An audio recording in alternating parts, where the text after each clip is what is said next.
Em, can you believe we started Interview Boss in 2021? Not really. It's insane. That's a lot of episodes and a lot of hours of talking. Oh my gosh, it is. And if you're scrolling through all of our episodes, you might scroll straight past something that you really, really needed. Yes, we're always getting messages from people asking us to do an episode on something, and I'm like, we already have. So we've put together playlists to help you find the episodes that are exactly what you need, suited to your situation. They're all categorized. If you're applying for jobs, we have episodes about resumes, cover letters, job ads. If you've been offered your dream job, we have episodes on resigning, exit interviews, and how to impress at your new company. And we even have a very special playlist that's very popular for if you have an interview coming up immediately and you need just our most recommended hard-hitting episodes between now and then. For all our last-minute listeners. It's all there for you. You can browse by category and check out all the playlists at interviewboss.com.au/podcast.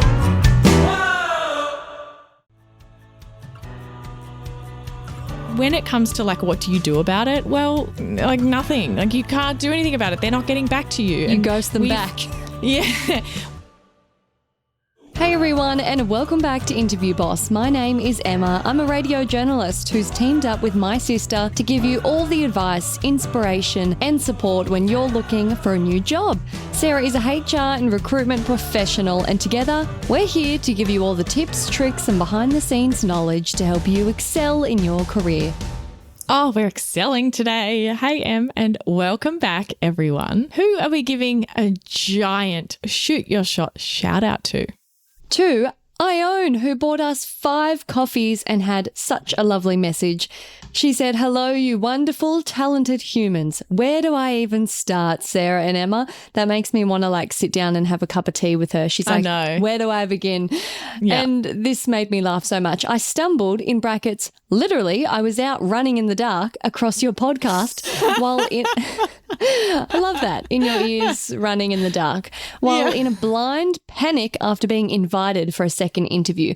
I'd really lost my confidence after the previous job I applied for invited me for 6 interviews, only to let me down in the last round. And also, I just want to make it clear to the listeners that she wrote 6, yes, 6. This is her emphasis. That's not Emma's emphasis. And I love the emotion that we're getting from Ione. 100%. I'm just as pissed off as you that you had to do 6 interviews. Yeah. I was gutted and really disheartened. So when this interview rolled around, I was determined to make the job mine. I just didn't know how. After absolutely binging your podcast, I felt my confidence growing. The storytelling technique was incredible, and I found myself remembering all of my blindingly good best bits. Skip forward to interview day. I listened to the hype up episode in the car on the way. I accepted the water. I sat up straight, and yes, my notebook was front and center. As the interview started, I instantly felt relaxed and that I had everything I needed to weave my stories into my answers. When it came to questions at the end, I remembered to ask one to each member of the panel, including the HR manager. Thanks for that episode, ladies. And 1.5 hours later, they proceeded to tour me. That is insane. Who are these people? They proceeded to tour me around the building and offer me the job on the spot. Wow. I'm a sports marketer living in rural Switzerland, so jobs like this don't come around too often. I honestly could not have done it without you, Sarah and Emma. The confidence you gave was incredible, but above all, you helped me feel less alone. Being on the job search is such a lonely and isolating process, but you helped to normalise it, and above all, you made me laugh. I can't thank you enough and have already passed you on to a couple of friends who are already hooked. Rural Switzerland. Lovely. This is incredible. And sports marketing, those jobs are already really rare in the whole world. This is incredible. You got it on the spot. And I love this message. You are in the right industry because sports equals stamina, and you had a lot of stamina to sit through a 1.5 hour interview and 6 interviews in the previous, lot of companies. And also, she's such a talented storyteller because my jaw was open that entire story, just following along, like, what's going to happen next? I love it. Jinx. If you want results like that, check out our new Interview Academy. That is the very best way for you to prepare for your last minute interview. You can go through it all in a weekend or a couple of hours to do your last minute prep. Completely self-paced, so you don't have to rely on Sarah, who has limited availability because she works full-time and is based in Australia. I know, it's not very good for Switzerland time zone. You can find out all about it at interviewboss.com.au/interview-academy, or it'll be linked below. I love it. Now, today, we're going to be talking about ghosting. Ghosting. Now, Sarah, just to preface this, you're going to have a field day in this episode because you always relate learnings to the dating world. It's your favourite analogy to give. And ghosting is something very prevalent in the dating world. So I can't wait to see how. Let's make a drinking game how many times Sarah links it back to dating in this episode. Maybe don't drink before your job interview, but, you know, if you want to take a shot of coffee or a drink of water or something, next time I say dating, you're going to be like, drink, and only the people that have listened to this episode will understand. So you're in the know if you're listening to this episode right now. I'm going to make you make the comparison. What is ghosting like in the dating world? Well, I've personally never been ghosted. Oh, Emma, VIP. No, I just haven't really dated. That's the problem.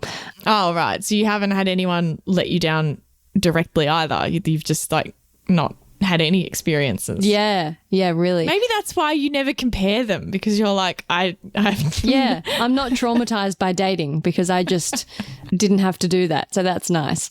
But ghosting, real problem, and happens a lot in the job search. Okay, because we always say we don't talk about what it should be like, we talk about what it actually is like. Do you think ghosting happens a lot? Yes, it does. It really does. It's very, very, very, very, very common. And that is so unfortunate. It shouldn't be that way. Like, I want to make that so clear.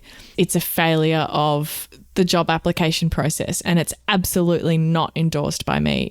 And here's where I think it's really, really common is when you're applying and you're not hearing back. But that, I think most people, they don't like that, but I think most people understand, or at least they can see how a lot of companies aren't able to reply, or they're not able to get back to them or whatever. I think the assumed understanding is you can apply online for as many jobs as you want. It's assumed you haven't got any of them unless you get the thing saying, hey, you have an interview.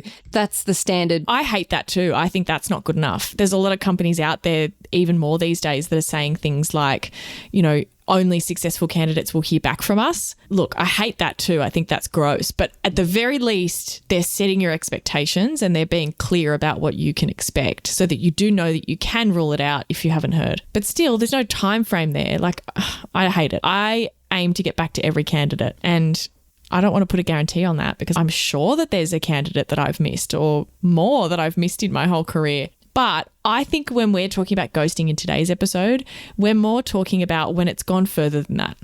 It's more like you've had a call, you might have had an interview, and then you hear nothing. And especially despicable if you've had multiple interviews. Oh my God, yes. Or been told even further, like, yeah, you're really our preferred candidate. Like, it's really at the pointy end. That is when it is just so despicable. The further along it goes, the more irresponsible it is and the more unacceptable it is, essentially. Yeah, you're playing with people's lives and futures.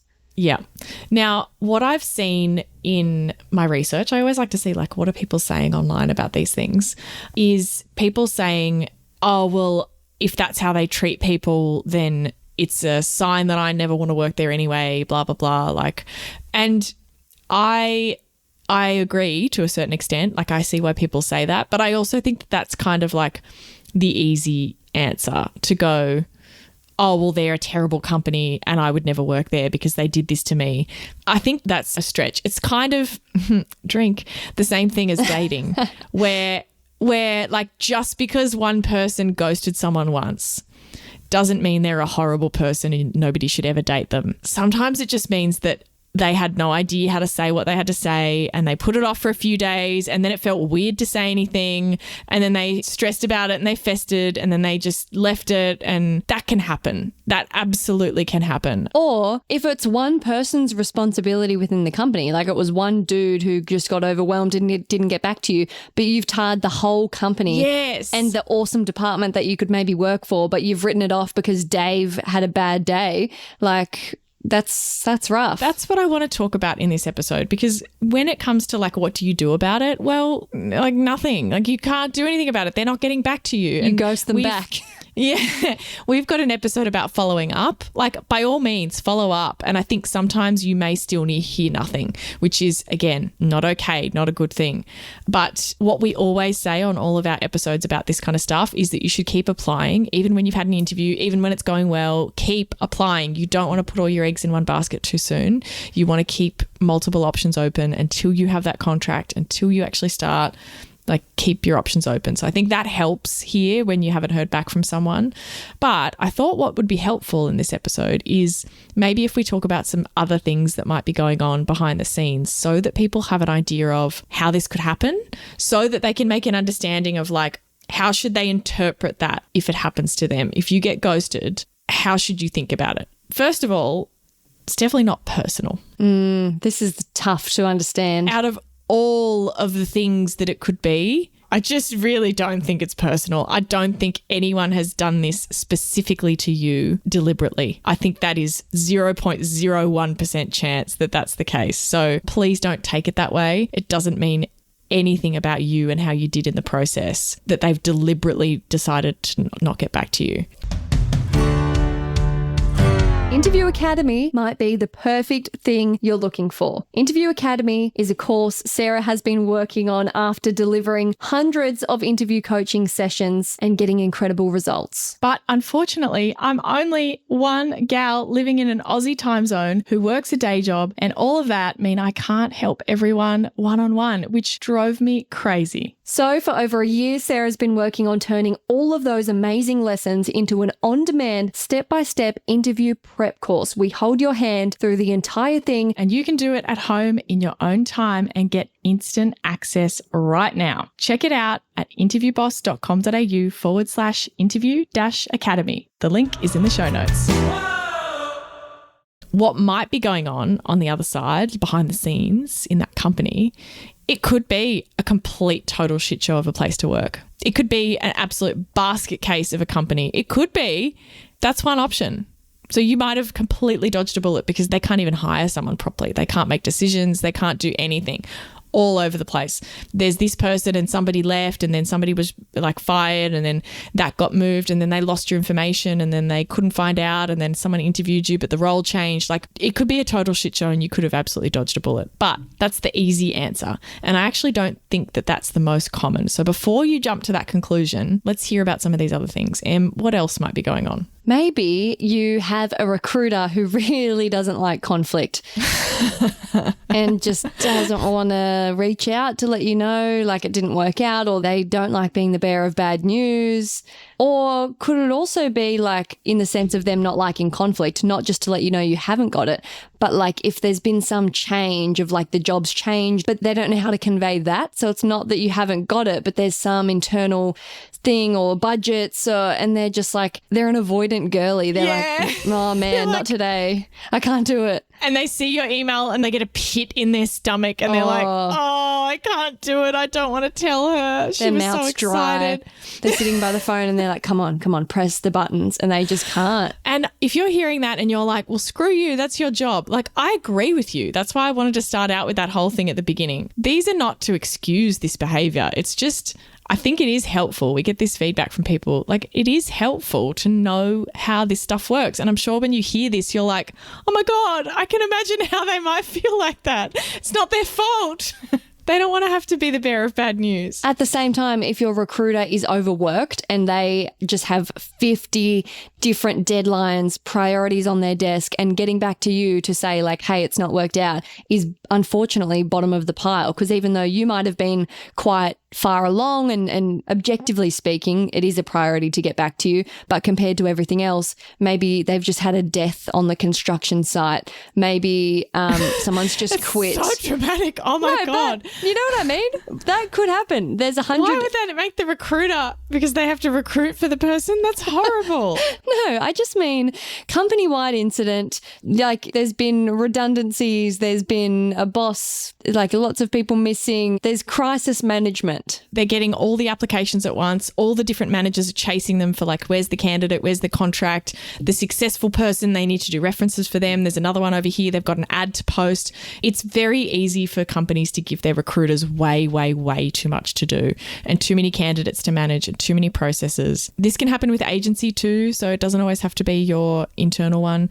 Agency, I'm a bit more critical of them not getting back to people because like their job is to keep a relationship with you in case they can place you again. Like they actually could benefit from placing you again. So that one's harder for me to rationalize. But internally, when you're trying to get back to everyone, their priority above everything else will be getting back to the successful person and trying to get them through the process. And so if they've got like hundreds of unread emails and your one chasing up is in there somewhere, I don't know, it might be completely unintentional. You could also be the backup candidate. We have a whole episode about this. Go and listen to that if you need a refresher. But they don't want to reject you until the preferred candidate accepts the role, and that can drag things out a couple of weeks. So they kind of want you hanging there, and then potentially once they've formally offered it to the person and they're busy doing all of that, it might, take a while or they might forget about it. Totally. And this happens in my world a lot. This has happened to me many times. I'm always the backup candidate, and I'm a backup candidate success story. I've been called up from being the backup candidate, and I'm here for it. And if you haven't listened to the backup candidate episode and you're here going, oh, I hate being the backup candidate, well, then go and listen to that episode because it is not the bad thing that you think it might be. I want you to reframe that. Yes. You need to check out the episode. All I'm going to say is second mouse gets the cheese. That's all I'm going to say about that. It's the perfect saying. Quotes to live by. Yeah. My partner says that to me constantly. Second mouse gets the cheese. Mm-hmm. Is that how he says it? Does he say it with like a little... Yeah, little funny voice. Cheese. Yeah. Love it. Yes, that is absolutely true. Now, the other thing, I didn't actually have this written down, but they may not have systems that allow them to get back to people in an easy kind of a way. I know that sounds like a stupid excuse, but if you don't have an applicant tracking system, it's just a fancy spreadsheet. It just keeps track of everyone. It helps you organize your candidates. Lots of companies don't have them, or they do have them, but they're a terrible one and they can't do things properly. If they're trying to work out of an email inbox to manage hundreds of candidates, they can't even find you again to get back to you. Like that's just... Do you know how stressed I get once a fortnight when I'm trying to find something specific in my emails? And when you have an email chain with someone with like multiple emails, why does the attachment disappear from where it was initially sent? Like if that was me trying to go back through... If anyone is out there who's worked in a workplace that uses Google and like Gmail for all of their emails and stuff, and then you go to a workplace that uses Outlook, I will never, ever get used to the fact that when you search for an email and you're like, oh, hi, Outlook, I'd just like to find an email from Emma. Her name is Emma. And it's like, I've never met an Emma. You've never, ever received an email from someone named Emma. And you're like, oh, but it was yesterday. I remember. And I've even got 2 exact words that were in the subject title of the email. And Outlook's like, actually, you've never sent any emails ever. I can't find anything. It starts gaslighting you. Would you like all the emails with the word the in them? And I'm like, come on, Outlook. Well, lately, it's been telling me you can't send any emails because your storage is full. I'm like, really? So I've now begun paying for storage because it was in a crisis moment. They knew I had to send the email. They knew I was going to pay the $3 because what option do I have? I was locked out and I needed to reply. Is this your work email? No, personal, but I'm just... You have a personal Outlook? Yes. Ew. It's because everything's in there. It's from years ago, so I can just search up like the most random stuff from years ago and it's in there. It's like my little memory chest. But see, on Google, like on Gmail, when a company that I've worked for uses that, you go, oh, I can't remember her name, but I think it started with an E and I think it had the word options in the email somewhere. Google's like, here it is. Yeah. I got it. Good job, Google. Don't worry. Here it is. Like, just... This episode is not sponsored by Google. We're getting sidetracked. But yes, so if there's not good systems in place and we're relying on Sandra to manually go back and keep track, human error could be at play here. That's tough. Right. Or without systems, like it's very difficult to bulk email people if you don't have a system. Because schmick workplaces, is there a button that you could just press that sends an automated email that's like, hi, insert name, sorry, you've been unsuccessful? Yes. I mean, it's a bit more than that. You have to like select everyone, sometimes tick by tick, and sometimes you do a multiple, and you don't want to do a multiple select. You want to quickly check if there's anyone in there that you don't want to reject first. But yeah, you do. You multiple select, drop down this email, send, and it automatically sends it all off. And people should be doing it. Again, no excuses for sending an email. Calling, I think that's where people struggle. And that's why sometimes I don't have time to make calls. It's like 5:25 p.m. and I'm rushing out the door. I've got somewhere to be. And I don't have time to call 4 people and tell them why they were unsuccessful. And I actually write out the email, but then I personalize each one. Hey, your feedback was this area. Your feedback was this area. Call me if you'd like more detailed information. And that's very handy because then some people do call back for more feedback. Great, I'll chat to you about it. If they don't, then great, it's all good. I've at least informed you. So I think that's what holds people back. They want to make a call. They don't have time for that. They forget about it and then they don't do an email and it's like, just send the email. Phone call anxiety. I don't know anybody that likes making phone calls. Like, I hate it. I know. Anyway, our very last one. It can be really, really hard sometimes for a recruiter to get an answer from the actual decision makers. So sometimes, again, like the one where they're a bit overworked or something there, they could be in the right here. They're like, guys, we haven't gotten back to this person. It's been 2 weeks now. We interviewed them 2 weeks ago. It's been longer. What are we doing about their thing? Are we going to hire this person? Oh, I don't know. We're not sure. We're just waiting to hear back from, so-and-so's friend who said that they might be interested. And can you just like keep them warm? Oh, we're not sure yet. And they're trying really hard to get an answer from you or for you, or like what's going on, or the role's on hold, it's not on hold. They don't want to give you information when they don't have any, and they're trying to chase, and it's actually somebody internal that's holding it up and they can't get a straight answer. It can also be like a series of things like that combined together, of the backup candidate plus they can't get an answer plus they whatever, and it's like you interviewed your first person 2 weeks ago, but you've just met another new candidate and they've got to have 2 rounds of interviews and suddenly it's been 4 weeks. So that's all the stuff that could be going on. And I hope that if you're in this situation right now, right this very second, we are sending you a virtual hug. You didn't deserve it. No. You did not deserve to get ghosted. We wish this wasn't a reality. Yeah. But hopefully this provides some context as to what might be going on. And there's nothing you can do. Ghost them back. If you've followed up already, what episode did we say this in recently?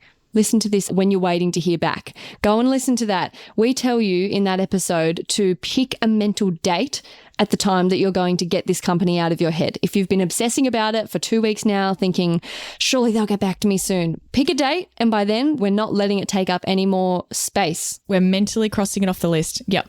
Including, because saying in your mind that they're a horrible company and you never would have worked there anyway and how dare they treat you like this, that's counted as taking up mental energy. We're not allowed to do that, because being overly angry about it is also taking up your mental energy, and holding a grudge is not going to fix anything. It's going to make you feel worse.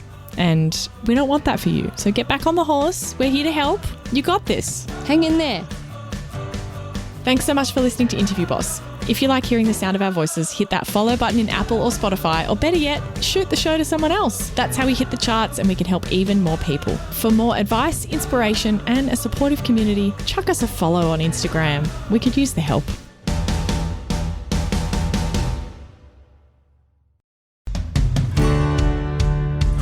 We've been your job search besties and helped you in some way. There's a cool way you can support the show. Shout us a virtual coffee. We get a huge kick out of reading all of your success stories. Head to buymeacoffee.com/interviewboss and shout us a cuppa. If you keep us caffeinated, we can keep the content coming.